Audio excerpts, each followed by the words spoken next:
Assalamualaikum warahmatullahi wabarakatuh. Perkenalkan, nama saya Imelda Rodati, NIM F1S1210092 dari ruang 003. Di sini saya akan mempresentasikan tentang kewirausahaan, bisnis baru, dan kepemilikan bisnis.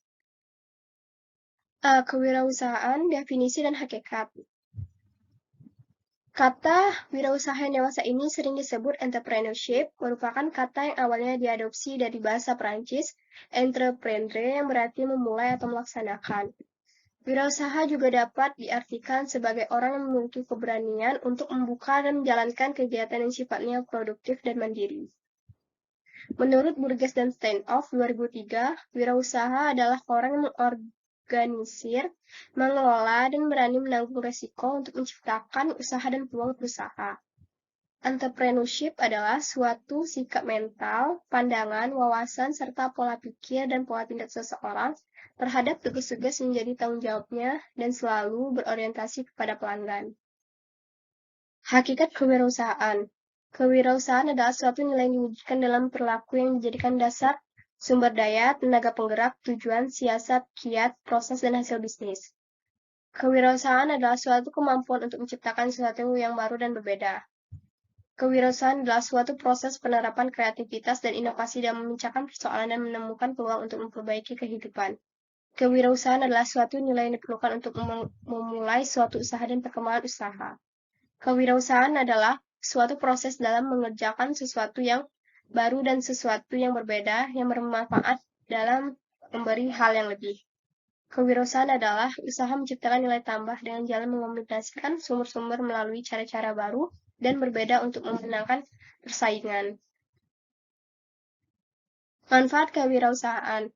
Wirausaha adalah sebagai motor penggerak kegiatan pembangunan seperti melancarkan proses produksi, distribusi, dan konsumsi. Wirausaha dapat meningkatkan pendapatan masyarakat serta menyerap tenaga kerja yang pada akhirnya dapat mengurangi tingkat pengangguran dan kemiskinan. Wirausaha dapat membantu pemerintah dalam bidang ekonomi dengan menyediakan barang-barang atau produk konsumsi sehingga ketergantungan pada barang-barang atau produk asing akan berkurang. Keuntungan dan kelemahan. Keuntungan kewirausahaan adalah terbuka peluang untuk mencapai tujuan, terbuka peluang demonstrasikan potensi secara penuh, terbuka peluang memperoleh manfaat dan keuntungan secara maksimal, terbuka peluang untuk membantu masyarakat dengan usaha konkret, terbuka peluang untuk menjadi bos. Kelemahan kewirausahaan, penghasilan yang tidak pasti, bekerja keras dengan waktu yang terbatas, kualitas kehidupan rendah sebelum mereka berhasil. Tanggung jawabnya lebih besar seperti keharusan mengambil keputusan walau mungkin belum menguasai permasalahan. B. Franchising, pengertian. Franchise sebagai suatu bentuk organisasi terus berkembang dan semakin menarik perhatian. Karena hal-hal yang ditawarkan oleh bisnis ini menyangkut jasa, pekerjaan, dan peluang profesi mandiri.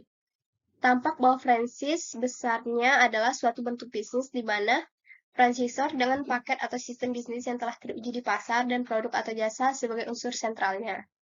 Melakukan hubungan kontraktual dengan franchise, yaitu perusahaan-perusahaan kecil yang didanai secara mandiri dan dikelola secara langsung oleh pemiliknya untuk beroperasi di bawah nama atau brand franchisor.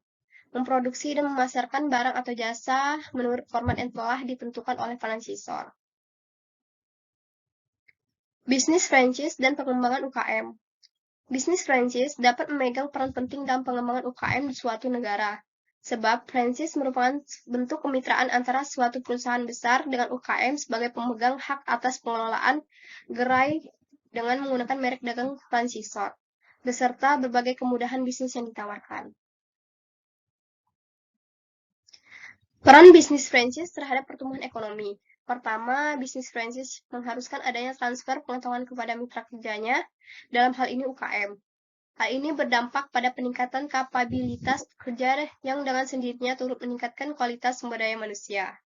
Yang kedua, bisnis franchise umumnya menerapkan standar dan kualitas tertentu terhadap produk yang dihasilkan, dan kedua hal tersebut tergantung pada masukan dalam proses produksi.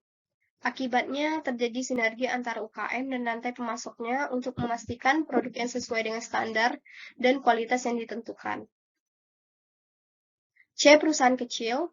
Menurut Undang-Undang Nomor 9 Tahun 95 tentang usaha kecil telah memberikan batasan yang jelas.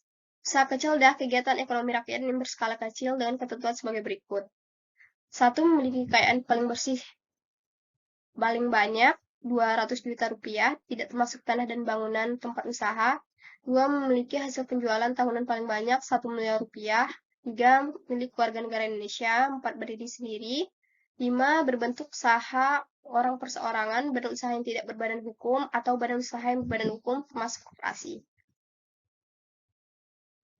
Usaha yang tergolong kecil memiliki beberapa ciri khusus, di antaranya 1. Usaha dimiliki secara bebas, terkadang tidak berbadan hukum, operasinya tidak memperlihatkan keunggulan mencolok, usaha dimiliki dan dikelola oleh satu orang, usaha tidak memiliki karyawan, modalnya dikumpulkan dari tabungan pemilik pribadi, wilayah pasarnya bersifat lokal dan tidak terlalu jauh dari pusat usahanya. Keunggulan bisnis kecil yaitu kita bisa berinovasi, 2. Layanan pelanggan yang superior, 3. Biaya yang rendah, 4. Mengisi ceruk pasar yang terisolasi. Kelemahan bisnis kecil. Perusahaan kecil bisa dalam keadaan rentan selama kondisi kemunduran perekonomian. Mereka baru mengakumulasi sumber daya yang lebih sedikit dibandingkan dengan pesaingnya yang lebih besar guna melindungi diri dari penurunan penjualan.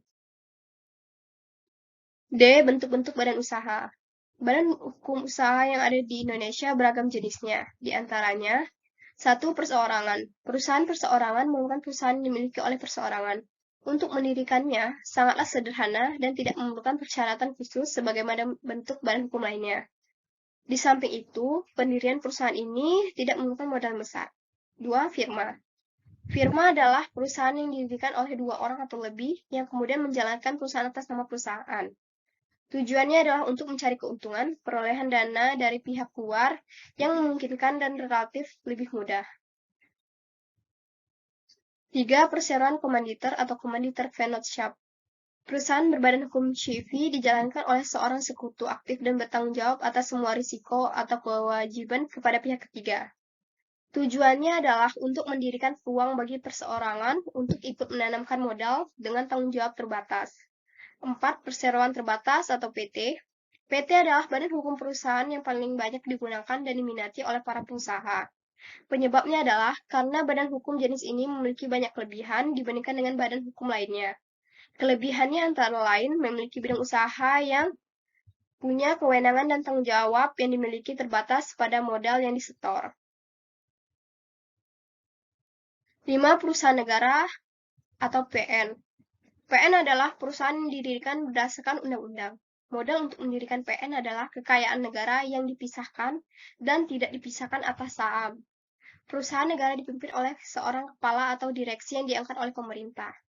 Perusahaan negara dibagi atas beberapa jenis, antara lain perusahaan jawatan atau perjan, perusahaan umum atau perum, perusahaan perseroan atau persero.